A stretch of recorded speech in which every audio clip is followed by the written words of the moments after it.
you for coming to the first of many Fatherhood Leadership Summit Conference this morning. My name is Leroy McKenzie Jr. My assignment this morning is to talk to you a little bit about not just fatherhood, but manhood, fatherhood, and leadership. And we're going to look at those three dynamics this morning from various perspectives. Shadi did a great introduction of what the summit is about, what it entails, and what we have to understand, come to understand as men. So I'm just going to go through some things, a couple of things really quickly to just talk about understanding who we are as men, who we are as fathers, who we are as leaders, because those three intertwine, believe it or not. And those are going to be things that I'm going to be talking about this morning. And so we'll get into just a little bit of those things. The first thing that we have to understand, whether you are talking about being a man, being a father, or being a leader, is understanding what those three things mean. What is manhood? And it's amazing to me in this day and time, and I've sat back and thought about this, just how some of us as men have a misunderstanding of what manhood is. We really weren't taught what the definition of manhood is, what being a man is about, or we have a misperception or miseducation is what I call it, miseducation of us understanding what it is to be a man. You know, whether we were taught by fathers or whether we were taught by uncles or that male figure that was in our life, and we might have been miseducated on it. So understanding what that means. What is it to be a man? What is manhood? And I actually looked up the definition of manhood, and it gave a broad definition, but my definition of manhood is there's a maturity and a growth of you as a man into the understanding of you being who it is you are as a man. That's manhood.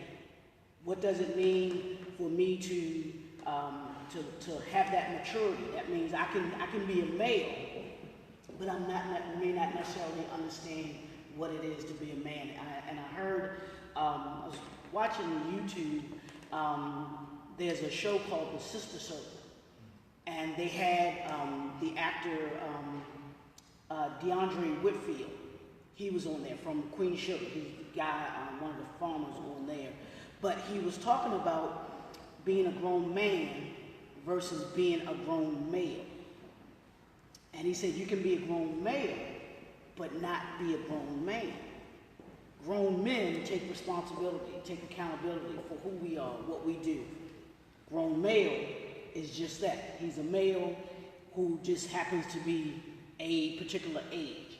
So understanding that definition of manhood, what that is, and even being a father. What does being a father mean? It's more than just being a parent. It's being accountable. It's being responsible for that child, that individual that you have to, groom into adulthood. And then the last one, being a leader, guiding a group of people, a group of individuals into a certain direction to achieve a certain goal. When you are a leader, whether it's your family, whether it's in a government position, whether you're a teacher, whether you are in business, an entrepreneur or a supervisory position, manager position, being a leader means you are charged with the responsibility of getting people on the same page and in the same direction to achieve a certain goal. So understanding those foundational things is where we all start off, to me, of understanding who we are as men, who we are as fathers, who we are as leaders. What do we do with that? How do we understand that? And you can go from there, and once you have that definition, you can understand who you are. Then you start to think about who you are. Who am I as a man? When people think about me, when they see me, what is it that they think? How do they, understand who I am? Who am I on the inside? Not the outside in, but from the inside out. What do I represent? What do I stand for? What are my morals? What is my character? What are those things that I hold inside of me that I pour out to people and show out to people, so that they have an understanding of who I am as a man. I'm not a father, but I have a father, had a father, and who I am as a leader. Those things become important. What do you represent? When I think about my dad passed me back in 2012, but the thing that really makes me feel good, and I see him and his legacy that he left, was one, what he poured inside of me, but then two, what I see from others and how they felt about him. Give you a perfect example. My dad was a public school teacher here in Baltimore. He was a teacher, coach football and everything like that too. And what I would do is, during football season, I would spend my time with him. Him and my mom have been divorced since I was 10.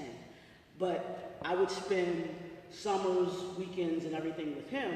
But with him being a football coach, of course, they went into football season, August, September, and everything like that. So I got to spend time with him during that. And I got to know, of course, the students that he taught, at the school. He taught over at Lake Clifton. And to this day, I have some of his students that still remember me from that little boy running around the field, running around the gym, doing all those. They're like, are you Mr. McKenzie's son? And they literally thank me for who he was and tell me what an influence he was in their lives and how he touched their lives. So I not only, see who he was for me and the influence that he poured into me as a father, but I see the influence that he had for other students and other, kids that grew up with the influence of him in their lives and the life that played, what that plays into who he was and how he was and conducted himself as a man. So it's important that we understand who we are and what we say to people and what we do as men. And then the last thing that I'll talk about under that is there are things that we learn, and then things that I call that we should unlearn, that we can teach. We have good things that we learn. We have bad things that we need to unlearn, both as both as men, as fathers, and as leaders. There are things that we're taught, and that goes back to what I was mentioning at the beginning about the miseducation of manhood, where the definition, how people define manhood, isn't necessarily always the right way of how manhood should be and can be defined. So you have to understand that, and there's some things that I had to unlearn. As I got older, I came to understand. I'm like, wow, that just really doesn't make sense to me. I won't allow myself to be defined by what other people think a man should be. And that's one thing that I hope that everyone that's here and that's listening, that they will come to understand and know that don't allow other people to define you and who you are as a man, as a father, and as a leader.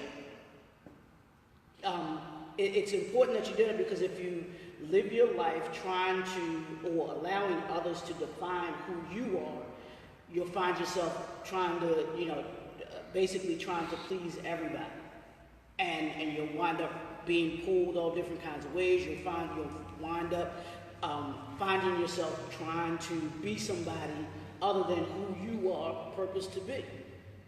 So you have to take certain things and you come to understand them, but you say, no, that's not what I'm going to do. and to be honest with you, to be very transparent, there were things that I saw my father do that I was just like, oh, I do not want to do that.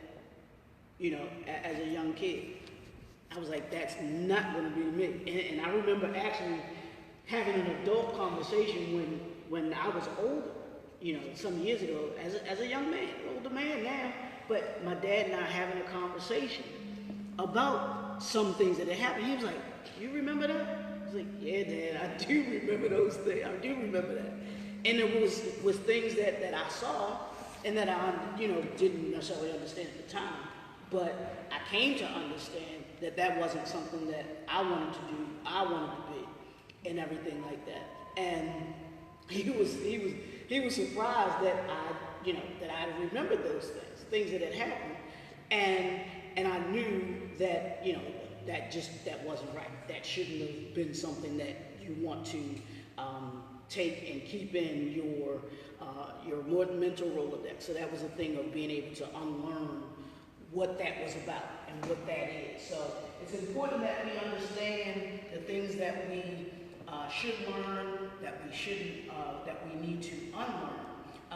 To kind of, as we grow into adulthood, we'll grow into who we are as men, and understand that you don't have to be like everybody else. And knowing and understanding who you are, becoming that individual, and not letting somebody else tell you who you are. And when you do that, you actually find yourself on your own path to manhood. And I'm going to talk a little bit now just about fatherhood and about being a father, being a man, and understanding the different aspects of that. When to say no, and this has to do with business as well. Understanding that you can't say yes to everything. You can't be everything, like I mentioned, everything to everybody. But there's a battle that goes on, or that you'll find will go on as a man. What I call the positive aspect and the negative aspect. That battle that goes on. What defines your morality? What defines your consciousness and who you are? And I look at myself and I look at men, and one of the things that I was always taught, whether it was my mother, whether it was my father, and even just the family, was you did not mess up the family name. You lived up to the expectation that came with being a Mackenzie, that came with being in this household. There were certain ways that you conducted yourself. There were certain things that were acceptable. There were certain things that were not acceptable. One of those things was education. My father, of course, being a teacher, education was a priority. With my mom, education was a priority, because they knew that with education, you could go and do and be anything that you wanted to be. And that was their emphasis to us, that you could grow up, do anything that you wanted to, be who it is that you wanted to be. They encouraged us to be who and what we wanted to be, but you were going to have that educational foundation to begin and be able to do what it was that you needed to do. You were going to go complete high school, and you were going to college. No ifs, ands, buts about it. That was what was going to happen in this household. You didn't question it. This is what you were going to do. And that was what we did. That was what we did. That was what we aspired to. Now, once we got out of college, and once we were able to move forward in what we were going to do and in life, they wholeheartedly supported what we did, because they knew they had given us the foundation for who we would become in life. Whether it was me becoming myself as a man, becoming a parent, and then also becoming a leader in the community, and wanting to actually set up and do that. So understanding what you could say yes to, what you said no to, what you do say no to, and that you have your own life, that you have your own path that you live with, and also having a work-life balance. That was one of the things that Shadi talked about, just briefly talked about understanding what's a priority. What is a priority to you? Is your family a priority? Is making that dollar a priority? And understanding how do you weave through that. And one of the prime examples that I think about that, when I think of that work-life balance, I think of, just some of our great leaders and what it costs them. I think about Dr. King, I think about Malcolm X, I think about the demand that was on their lives, that they weren't, they had an obligation to society that they had, this purpose that they were on, but also they had an obligation to their family. And sometimes that does come at a cost. When the more successful you are, the more demand you will have on your time. Let me say that again. The more successful you are, the more demand that there will come on your time. Your time is one of the most valuable assets that you have. And you will have to be able to structure your time. Your family should be a priority and has to be a priority. But also at the time you want to make sure that you have a healthy, able to make a good living too. But there are going to be things, we'll go back to what I just said about saying no. There are going to be some things you just say, absolutely no, I can't do it. I have to spend this time with my family. And that goes into, for those that are married and fathers, having not only, and I'll talk maybe a little bit about this, but having a date night, whether that's you and your wife, having a date night where you set that time aside, or your significant other, it's just me and you. Kids, we'll find a babysitter, find somebody to come over, watch the kids for a couple hours, but it's me and you. And we're going to focus on who we are as a relationship. And even when you get into those that are with fathers, getting into the dating your kids, understanding your daughters that you may have, taking them out, so that they understand what it is, to be taken on a date and what their expectations should be of when they get taken out on a date from, with a young man. And then spending that quality time with your sons and having them understanding what it is to be a man and your expectations of how you treat, someone when you go out. Those are things that come along with that. And like I just mentioned to you about spending that time with my father, with the coaching and everything like that, that was time. That was time. Those were things that I was able to spend time with him, but I learned things too. And I was able to understand those things that I took with me, up until, just now, that I use in my everyday life. He not only coached, in high school, he was my basketball coach my freshman year. And I'll just give y'all a quick story about how he taught me. I didn't like it at the time, but I understood the lesson. I understand the lesson now of what he taught me. And being on the team, I'm the son's coach, so of course, people think you the favorite and everything like that. And what he did, I was the point guard. And here I am thinking that I was going to start as the point guard, and actually really should have, because I was better than the young boy that was behind me. But here's what my father did. My father started the young man over me. And to say the least, I was high. I was mad because I felt like I should have been the one that was starting. I should have been the one that was on the court. And he did not start me. And I think we went maybe 1 or 2 games in, and he decided to take the young boy out and put me in. And since that particular time, I started after that.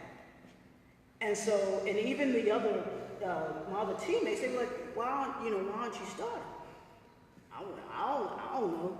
So when he started me, and he, started me from that point forward, it was a natural reaction. So one night, I got up enough courage, because my dad didn't play, I got up enough courage to ask him, like, Dad, why didn't you start me from the beginning? If you knew I was better than the young boy. He said, I didn't do it because of this. He said, you're my son. He said, and I didn't want any of the players to think that I gave you that position just because you were my son. I wanted them to know and to understand that you earn what it is that what you got. And he taught me that lesson, that everything that I would get in life, I was going to have to earn. I was going to have to work for it. That nothing was going to be given to me. He wasn't going to give me anything. My mother wasn't going to give me anything. Life wasn't going to give me anything. I was going to have to work for and earn everything that I had to do.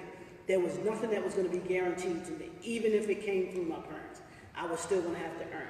And that's a lesson that I brought with me throughout my entire life, with my work ethic and everything that I do, because I understood way back when the son of a coach taught him that he had to earn his way onto the floor, that was what I was going to have to do in life. I was going to have to earn my way onto the floor, whatever it was that I did, whether it was starting my own business, whether it was being a manager, whatever it was that I did, I was going to have to work and earn it. And I had that understanding just because of what he showed me and what he taught me from that. So that was one very important life lesson that he taught me and that he showed me. And that was a part of that work-life balance, because he spent time with me and had me to understand that I was able to learn from. And so as men, we have to understand the lessons that we not only learn, but it's important that we pour those lessons into those that we come in contact. It doesn't have to be just your child. And that's one of the things that I think is missing in this day and age, is that village mentality. That village mentality. And being able to teach others and to pour into others. Because I've been blessed to have individuals outside of my parents who poured into me. They saw who I was and they poured into me. I have I call her my second mother, but she was my Algebra 1 and Algebra 2 teacher. I tell this lesson all the time. She was my Algebra 1 and Algebra 2 teacher in school, and she used to, just hound me in class. She'd call on me in class and pick on me and this thing, and her name was Miss Reagan. Be like, Miss Reagan, why are you always picking on me? Why are you doing this? I would stay after school, clean the classroom, and she would drop me off at home. But on our way home, she would give me what now we call life lessons. Those things that I learned from her that instilled in me in my drive and understanding, who I was going to become as an adult, who I was going to become in the business world, all of those things, the things that I needed to do. So it's important for us in that work-life balance that we talked about that we have, that we do. We take the time to pour the lessons that we've gotten into that generation behind us. Because I say this, that it's every generation's responsibility to make it better for the generation that's coming up behind them. I'm going to say that again. It's every generation's responsibility to make it better for the generation that's coming behind them. And one of the things that I say that my generation, and I'm 49, that our generation has not done is poured into that next generation so that they are equipped to be men, that they're equipped to be fathers, and that they're equipped to be leaders. And we have to do those things. This type of summit, this type of conference is one of those things where we're able to show men, we're actually able to talk to men about being men, about being fathers, about being leaders, and equipping you with those tools that you need in order to be able to do that. Because I can't tell you to do something and be something and not equip you to do it. One of the core things that my company, J&F Enterprises, that we stand for, that we do, this is the foundation of everything that I do, and I say this, is to enlighten and to empower and to impact. That's to enlighten, empower, and impact. That's to teach you something, that's to equip you with something, and then impact you to do something. I don't want to just teach you something just to be teaching it to you. I teach it to you to equip you so that you can go out and you can then do that very same thing. I was on a Facebook Live the other night, and we were talking about this very thing.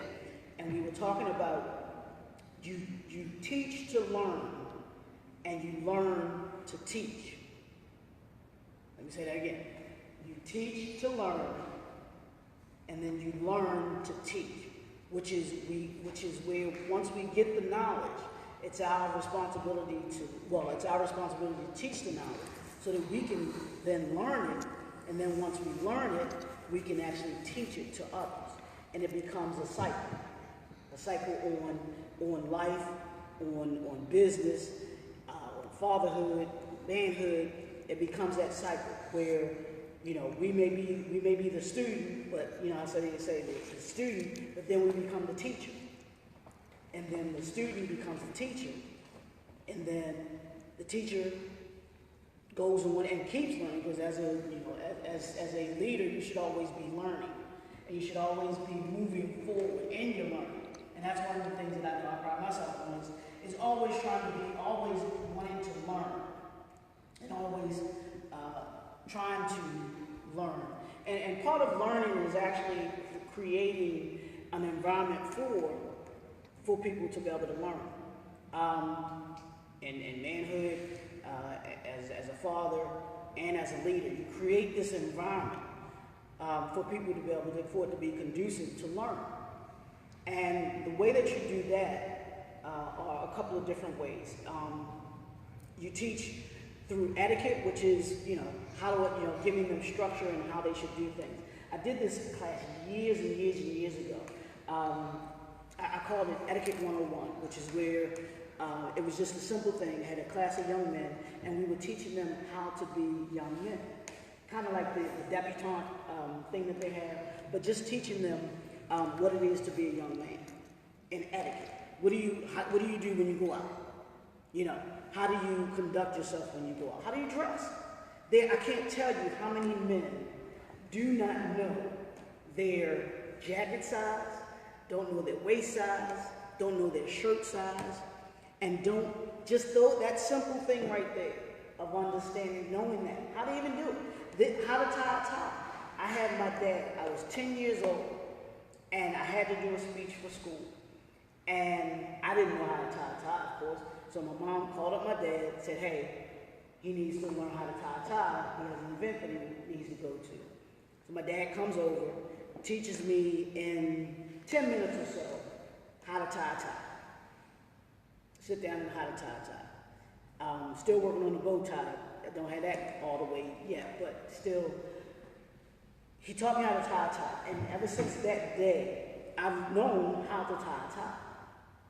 And that little thing has been something, that simple thing in life that has shown me, wow. And to see men nowadays who don't know their dress size, their shirt size, their jacket size, their waist size, all of those simple things in life that we don't necessarily pay attention to, but are different things that we should pay attention to. And what comes with that, to be able to know, okay, I should be going somewhere at least once a month. If that, like I said, when you do the date night and everything like that, where you're dressed up, or maybe semi-dressed, where you have a jacket on, you have slacks on, some place that you go that you're able to actually dress up and be dressed. For men, I'm telling you, it makes a difference in your mindset, your attitude, how you carry yourself when you see yourself, dressed, and you kind of act differently, a little differently too. And the next thing with that environment is how you live. And I talked a little bit about that before, about how we're living. What does your character say about you? How are you living from the inside out versus the outside in? And many of us do. I think we live from the outside in versus the inside out.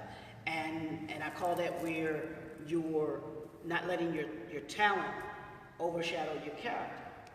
Who you are as a physical person shouldn't outweigh who you are as the mental person, as you are on the inside. What are your morals? What is your character? What do people think about you? Are you a good person? Are you good to other people? Are you nice to other people? Do you care about other people? You create that just by walking in a room. What do people feel when they come in the room with you? What does your presence do for other people? How do you impact other people? Is it a positive impact? Is it a negative impact? Is it an impact at all? Are you just there? Are you just living? Those kind of things. And impacting your community. A couple of weeks ago, I was at a breakfast with my pastor. He does a monthly class with the men of the church. And he asked this question, and I'm going to ask it to you all. And it's from this perspective. And for the ladies that are here, it's good for you too. But he asked this question, and I had to sit with it. He said, what did your father teach you about love? What did your father teach you about love? And I sat with it. And I was like, man. I was like, that's deep. I said, did he, and I started thinking about what my dad taught me about love. Did he teach me how to have love of my family? Did he teach me how to have love for the community that I was a part of, that we were a part of? Did he teach me how to love for myself as a black man? Did he teach me how to have that kind of love for myself? To love myself, and then to have love for others that might not be a part of my community, that might not be a part of my family, but just in general having a love for mankind. What does that look like? And I started to say, wow. I'm like, man. And then I started looking around the room, but you're talking a room of almost 200 men. And I'm like, man, I'm glad he didn't ask us to raise our hands. I said, because I know that would have been a deep question for all of us in that room to answer. And I'm, to this day, I still have sitting with that and still thinking about how my father taught me to love. What were those things that he did that showed me how to love? Not just as a little kid, but now as a grown man. How do I now take that and pour it into other people? How do I show love to other people? And it was just a very deep thing. So I'll let you all think about that and take that with you, because I didn't answer it that day, but I've since thought about it over and over and over and over again, because I thought that was a very important question to ask. And it's one that we have to be real about. If our fathers didn't teach us how to love, okay, he didn't teach us how to love. But one, how did I learn how to love? And do I know how to love? And when you can answer that question, it becomes self-reflective, and you start to think about, okay, if I wasn't taught, how am I going to be taught now, so that I have an understanding of what that is? So that's important.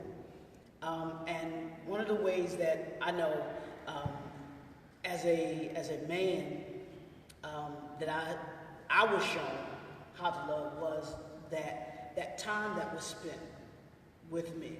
So I know that it's important that I spend time with my family. One of the things that I know that my mother is adamant about now that she's older is about family time. Is about us as a family coming together, spending time together, creating those memories that we want to have and that we should have, and understanding the importance of that and what comes from that. And that's part of how we learn how to love, is by being around family, spending time with our parents, spending time with our siblings, spending time with other family members and everything like that, and not the only time that we see each other is wedding or funeral. and we have a connection. One of the great things about social media is that we can be connected. We can be connected. You don't necessarily have to have an in-depth conversation and everything like that with the family, but having that connection, you make it there. Even if you are a father and your children aren't in the household with you, it's still important for you to communicate with the mother, one, so that you have an understanding of the needs of the child. And then even if the child not being in there, it begins with the communication with your, with the mother, but then also with the child to understand what's going on in their life, playing an active role. And that was one of the things I know that my dad was adamant about. He made sure that he knew what was going on with us, and that we spent time with him. And then also, I think, along with the communication with the mother, for the men that are in here, but then also what I call the house rules. They are, if you have a child that's kind of going back and forth into different houses, there are different rules. So you have to understand the communication that you have with the other parent becomes paramount, because you want to make sure that they're getting the same thing, and they aren't getting one thing in one household, another thing in another household, but there is some continuity with it. So you want to make sure that you have that. And then the last thing with that is just being consistent.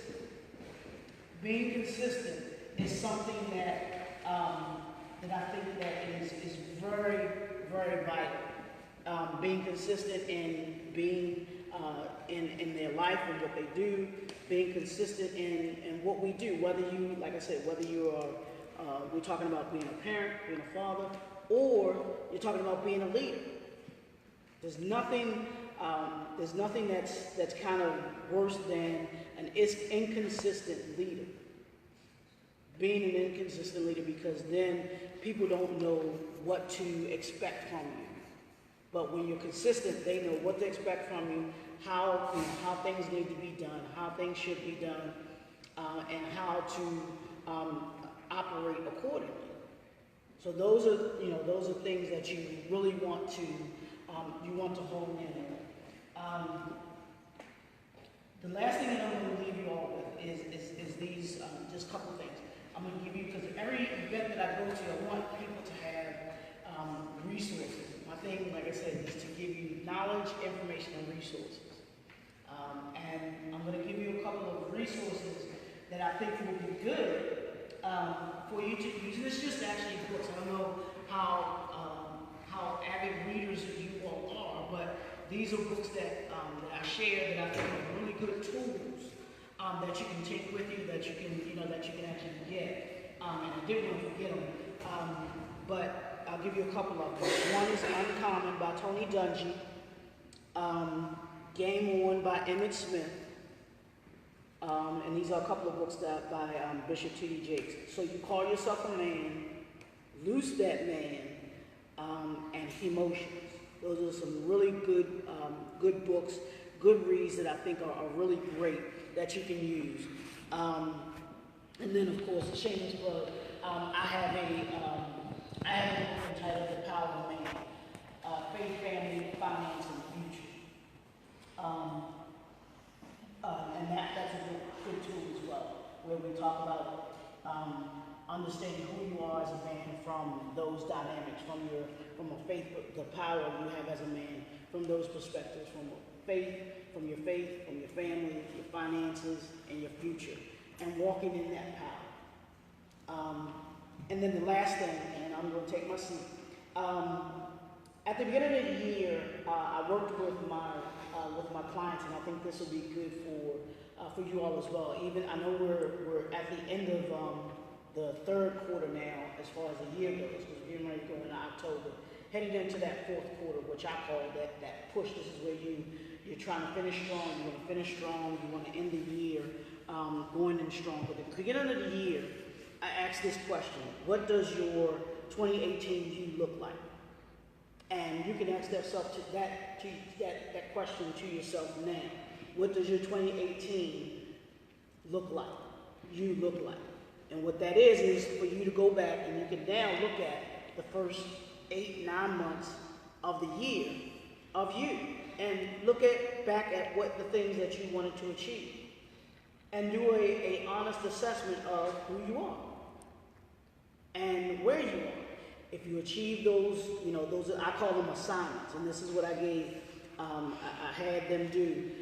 What does your 2018 look like from a mental perspective, a physical perspective, a professional perspective, a relationship perspective, and a spiritual perspective? What do you look like? And from that, you were to do a minimum of 10 assignments. A minimum of 10 assignments. What are 10 things about you that you want to achieve? I wrote my assignments down at the things that I wanted to achieve this year. I've had to go back and take a look at where I am. I got 3 months to go. I got 3 months to go to achieve some of the things that, that I wanted to achieve that I haven't already, crossed off and have been able to achieve.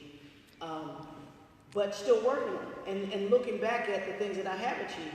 And actually, if I didn't achieve certain things, why didn't I achieve? What assessment can I say, can I go back and look at and say, okay, I wanted to do this, but I couldn't or didn't do it because of this. And making sure that I understand, okay, I didn't get it done then, but I can still work towards getting it done. Doesn't mean I have to stop doing it. It just means that I have to go about still putting those action steps in place so that I can achieve. And that's what, that's what I'm doing. That's what I challenge my clients to do as well.